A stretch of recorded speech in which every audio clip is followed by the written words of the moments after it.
বিএনপির জন্য অত্যন্ত সুসময় ছিল 2001 থেকে 2006 সাল পর্যন্ত। সেই সময় দলে ছিল অনেক নেতার ভিড়, কিন্তু 2007 সালে 1/11 সরকার ক্ষমতা আসার পর দলটির অবস্থা আস্তে আস্তে খারাপের দিকে যায়। এরপর থেকে দলটির প্রভাবশালী কিছু নেতা সুবিধা আদায়ের জন্য বিএনপির বিরুদ্ধে অবস্থান নেন। এরপর শেখ হাসিনার ক্ষমতা দীর্ঘস্থায়ী হলে বিএনপির জন্য আরও কঠিন দুঃসময় আসে। ঠিক সেই সময়ে বিশেষ করে শেখ হাসিনার শাসনের শেষ 10 বছরে দলটির প্রভাবশালী অনেক নেতা বিএনপির সাথে পল্টি নেন। কেউ পদত্যাগ করেন, কেউ বিদেশ চলে যান, কেউ আবার আওয়ামী লীগে যোগ দেন। এসব নেতা কে কোথায় আছেন তা নিয়ে জনমনে কৌতূহল রয়েছে।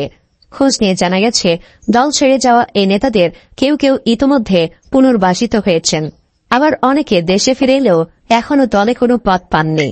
তবে এসব নেতা বিএনপিতে ফেরার জন্য ব্যাপক তৎপরতা চালাচ্ছেন।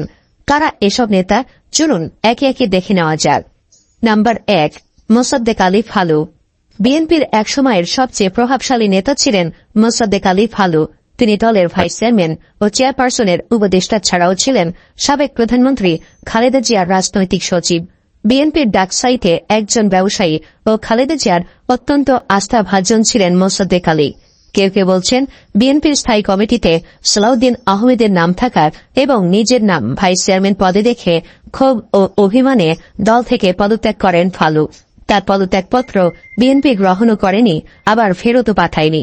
2017 সালে তিনি দেশ ছেড়ে বিদেশে পাড়ি জমান। 7 বছর পর 2024 সালের 19 আগস্ট বিদেশ থেকে দেশে ফেরেন তিনি। ফিরে তিনি বিমানবন্দর থেকে সরাসরি বিএনপির চেয়ারপারসন খালেদা জিয়ার সঙ্গে সাক্ষাৎ করেন। সম্প্রতি বেশ কয়েকটি মামলা থেকে তিনি খালাস পেয়েছেন। অনেকের মতে, আওয়ামী লীগ সরকারের আমলে তার ব্যবসায়িক কার্যক্রম ঠিক রাখা এবং কিছুটা নির্বিঘ্নে থাকার জন্যই বিএনপি থেকে দূরে ছিলেন মোসাদ্দেক আলী।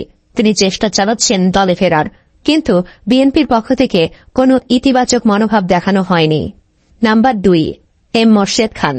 ব্যক্তিগত কারণ দেখিয়ে 2019 সালে 6 নভেম্বর দল থেকে পদত্যাগ করেন বিএনপির ভাইস চেয়ারম্যান ও জিয়া পরিবারের সবচেয়ে বড় পৃষ্ঠপোষক, একসময়ের ডাকসাইটে ব্যবসায়ী নেতা এম মোর্শেদ খান।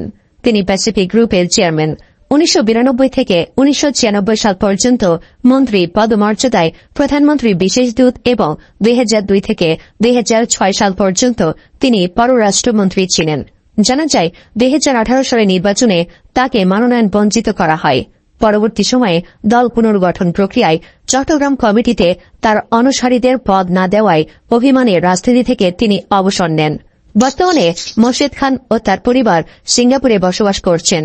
সেখানে তার ব্যবসা বাণিজ্য রয়েছে। নেতাকর্মীরা বলছেন, ব্যক্তিগত কারণ দেখালেও মোর্শেদ খান মূলত তার ব্যবসা টিকে রাখার জন্য শেখ হাসিনা সরকারের রোশনাল থেকে বাঁচতে বিএনপি থেকে পদত্যাগ করেন। জানা গেছে, এই নেতাও বিএনপির সিম্প্যাথি আদায়ের জন্য বিভিন্ন নেতাদের হাতে পায়ে ধরছেন। Number 3, Syed Mohammad Ibrahim. Kalyan party chairman major general Syed Mohammad Ibrahim 2008 সালে কল্যাণ পার্টি গঠনের পর থেকেই বিএনপি নেতৃত্বাধীন 20 দলীয় জোটের সঙ্গে যুক্ত ছিলেন। 2018 সালের নির্বাচনে জোটের মিত্র হিসেবে তাকে চট্টগ্রাম 5 আসনটি ছেড়ে দিয়েছিল বিএনপি। বিতর্কিত সেই নির্বাচনে তিনি হেরে যান।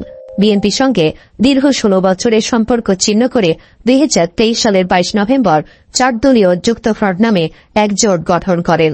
পরে সর্বশেষ সংসদ নির্বাচনে অংশ নেন মোহাম্মদ ইব্রাহিম। কক্সবাজার 1 আসনে হাতঘড়ি মার্কায় জয়লাভের নেপথ্যে দেশের গোয়েন্দা সংস্থাগুলোর ব্যাপক ভূমিকা ছিল বলে রাজনীতিতে আলোচনা আছে। ভোটে অংশ নেওয়ায় সে সময় থেকেই বিএনপি ও 12 দলীয় জোট নেতাদের সমালোচনার মুখে পড়েন এই রাজনীতিবিদ। আওয়ামী লীগের পতনের পর তিনি সংসদ সদস্য পদ হারান। এরপর থেকেই রাজনীতির আড়ালে চলে গিয়ে নীরবে দিন কাটান ইব্রাহিম।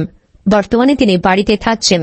রাজনৈতিক পুরনো বন্ধুদের সঙ্গে আড্ডা দিয়ে, নামাজ পড়ে ও কোরআন তিলাওয়াত করে দিন পার করেন। সম্প্রতি তাকে পাকিস্তানের উপপ্রধানমন্ত্রীর আমন্ত্রণে দূতাবাসের একটি অনুষ্ঠানে দেখা যায়। সুযোগ পেলেই বিএনপি তেলবাজি করেন। ভুল পাল্টে এখন সর্বাত্মক চেষ্টা চালাচ্ছেন বিএনপিতে ফেরার। নাম্বার 4, আলী আসগর লবি। দীর্ঘ 17 বছর পর রাজনীতিতে সক্রিয় হয়েছেন বিএনপির একসময়ের প্রভাবশালী নেতা সাবেক এমপি আলী আসগর লবি। চাপে পড়ে তিনি 2019 সালে অসুস্থতার মিথ্যা কারণ দেখিয়ে বিএনপি থেকে পদত্যাগ করেছিলেন। কয়েক বছর ছিলেন বিদেশে, কিন্তু শেখ হাসিনা পতনের পর দেশে ফেরেন। খুলনা ৫ আসনে তিনি বিএনপির মনোনয়নও পেয়েছেন। তবে তার মনোনয়ন পাওয়ায় তৃণমূলের নেতাকর্মীদের মাঝে ক্ষুব্ধ প্রতিক্রিয়া দেখা গেছে। বিশেষ করে বিগত 15.5 বছর ফ্যাসিবাদের নির্যাতন ও জুলুম সহ্য করে যারা বিএনপির পতাকা তলে ঐক্যবদ্ধ ছিলেন তারা এখন ক্ষুব্ধ। এ নিয়ে সামাজিক যোগাযোগ মাধ্যমে চলছে সমালোচনার ঝড়। রাজনীতিতে ফেরা ও পদত্যাগের বিষয়ে আলী আজকাল লবির কাছে জানতে চাইলে তিনি শারীরিক অসুস্থতার কথা জানিয়ে মন্তব্য করতে অস্বীকৃতি জানান। নাম্বার 5, মিজানুর রহমান সিনহা। পদত্যাগ করার 4 বছর পর আবারও বিএনপির রাজনীতিতে সক্রিয় হয়েছেন দলটির সাবেক কোষাধ্যক্ষ ও সাবেক স্বাস্থ্য প্রতিমন্ত্রী মিজানুর রহমান সিনহা। চলতি বছরের 2 ফেব্রুয়ারি তাকে আহ্বায়ক করে মুন্সিগঞ্জ জেলা বিএনপির কমিটি গঠিত হয়। তিনি মুন্সিগঞ্জ 2 আসনে মনোনয়ন পেয়েছেন। তার ফিরে আসার ঘটনায় কেন্দ্রীয় বিএনপির পাশাপাশি তৃণমূলের অনেক ত্যাগী নেতাকর্মী ক্ষুব্ধ হয়েছেন। জানা গেছে ওই আসনে বিএনপি 2 ভাগে ভাগ হয়ে গেছে, তাই জামাতের জিতে যাবার সম্ভাবনা বেশি। জানা গেছে আওয়ামী লীগের চাপে পড়ে 2020 সালের 22 জানুয়ারিতে বয়স ও শারীরিক অসুস্থতার কারণ দেখিয়ে বিএনপির সব পদ থেকে পদত্যাগ করেন একমি গ্রুপের চেয়ারম্যান মিজানুর রহমান সিনহা। 1996 ও 2001 সালে মুন্সিগঞ্জ 2 আসনে ধানের শীষ প্রতীক নিয়ে তিনি সংসদ সদস্য নির্বাচিত হয়ে সরকারের স্বাস্থ্য ও পরিবার কল্যাণ মন্ত্রণালয়ের প্রতিমন্ত্রীর দায়িত্ব পালন করেছিলেন। নাম্বার 6, মেয়র মোহাম্মদ মঞ্জুর আলম। আওয়ামী লীগের রাজনীতি দিয়ে পথ চলা শুরু করেন চট্টগ্রাম সিটি কর্পোরেশনের সাবেক মেয়র মোহাম্মদ মঞ্জুর আলম। 2010 সালে চট্টগ্রাম সিটি নির্বাচনের আগে বিএনপিতে যোগদান করেন এবং মেয়র নির্বাচিত হন। তখন তাকে বিএনপি চেয়ারপারসনের উপদেষ্টা পদ দেওয়া হয়। এরপর 2015 সালে মেয়র নির্বাচনে বিএনপির প্রার্থী হিসাবে প্রতিদ্বন্দ্বিতা করেন। ওই নির্বাচনে অনিয়ম কারচুপির অভিযোগে নির্বাচন বর্জন করেন তিনি। একই সঙ্গে রাজনীতি থেকে অবসরের ঘোষণা দেন। কিন্তু 1 বছর যেতে না যেতেই 2016 সালে মঞ্জুর আলম আবারও আওয়ামী লীগের রাজনীতিতে যোগ দেন। 2024 সালে 5 জানুয়ারি মঞ্জুর আলম স্ট্যান্ডার্ড ব্যাংকের ভাইস চেয়ারম্যান নির্বাচিত হন। পরিবর্তিত রাজনৈতিক পরিস্থিতিতে তিনি পারিবারিক ব্যবসা বাণিজ্য নিয়ে ব্যস্ত রয়েছেন। চট্টগ্রাম বিএনপি নেতা কর্মীরা বলছেন মঞ্জুর আলমের রাজনীতি থেকে অবসরের ঘোষণা ছিল নাটক। তার উদ্দেশ্য ছিল আবার মেয়র হওয়া। অনেকে বলছেন মঞ্জুর আলম আবারও বিএনপি কিংবা তাদের সমমনা দলে যুক্ত হবার চেষ্টা করছেন। নাম্বার 7, শাহ মোহাম্মদ আবু জাফর। বিএনপি থেকে বেরিয়ে কিংস পার্টি বলে পরিচিত বাংলাদেশের জাতীয়তাবাদী আন্দোলন বিএনএম নামে নতুন দল গঠন করে সংসদ নির্বাচনে অংশ নেন সাবেক 2 এমপি শাহ মোহাম্মদ আবু জাফর ও আব্দুর রহমান। আবু জাফর জাতীয় পার্টি থেকে বিএনপিতে যোগদান করেন 2003 সালে এবং আব্দুর রহমান 1996 সালে। 2023 সালের 20 নভেম্বর বিএনপি ছেড়ে দুজনই বিএনএম এ যোগ দেন। তবে সংসদ নির্বাচনে প্রত্যেকে জামানত হারিয়েছেন। বয়স ও শারীরিক অসুস্থতার কারণে প্রয়োজন ছাড়া বাহিরে বের হচ্ছেন না আবু জাফর। বিএনএম চেয়ারম্যান শাহ আবু জাফর বলেন, বিএনএম এখন আর সচল নেই, বর্তমানে বাসায় থাকি। নির্বাচনের পর ভুল স্বীকার করেছিলাম, কিন্তু বিএনপির কেউ সাড়া দেয়নি। উপরের কারোর সঙ্গে যোগাযোগ নেই, তবে নিচের সারির অনেকেই ব্যক্তিগতভাবে যোগাযোগ করেন। নাম্বার 8, কর্নেল মোহাম্মদ শাহজাহান মিয়া। 2021 সালের 29 জুন স্বাস্থ্যগত কারণে বিএনপি থেকে পদত্যাগ করেন দলটির কেন্দ্রীয় নির্বাহী কমিটির সাবেক বন ও পরিবেশ বিষয়ক সম্পাদক কর্নেল অবসরপ্রাপ্ত মোহাম্মদ শাহজাহান মিয়া। তার গ্রামের বাড়ি পিরোজপুরের মঠবাড়িয়ায়। পদত্যাগের পর এলাকায় তেমন একটা যান না বলে জানিয়েছেন স্থানীয়রা। কিন্তু ঢাকা থেকে যেকোনো একটি আসন থেকে নির্বাচন করতে চাওয়ার লক্ষ্যে তিনি ধানের শীষের মনোনয়ন কিনেছিলেন বলে জানা যায়, যদিও খবরটির সত্যতা নিশ্চিত করা যায়নি। নাম্বার 9, মহিউদ্দিন খান মোহন। বিএনপির সাবেক সহপ্রচার সম্পাদক মহিউদ্দিন খান মোহন আওয়ামী লীগের ভয়ে দল থেকে পদত্যাগ করেন 2016 সালের 12 আগস্ট। তিনি 2001 থেকে 6 পর্যন্ত তৎকালীন প্রধানমন্ত্রী খালেদা জিয়ার সহকারী প্রেস সচিব ছিলেন। বিএনপির সঙ্গে প্রায় 38 বছরের সম্পর্ক ছিন্ন করেন। এরপর তাকে রাজনীতিতে তেমন একটা দেখা যায়নি। নিজ জেলা মুন্সিগঞ্জেও তার তেমন কোনো যাতায়াত নেই। তবে শেখ হাসিনার পতনের পর তাকে বিভিন্ন টিভি টকশোতে দেখা গেছে। এছাড়া লেখালেখি করে সময় কাটাচ্ছেন, চেষ্টা করছেন বিএনপিতে ফেরার।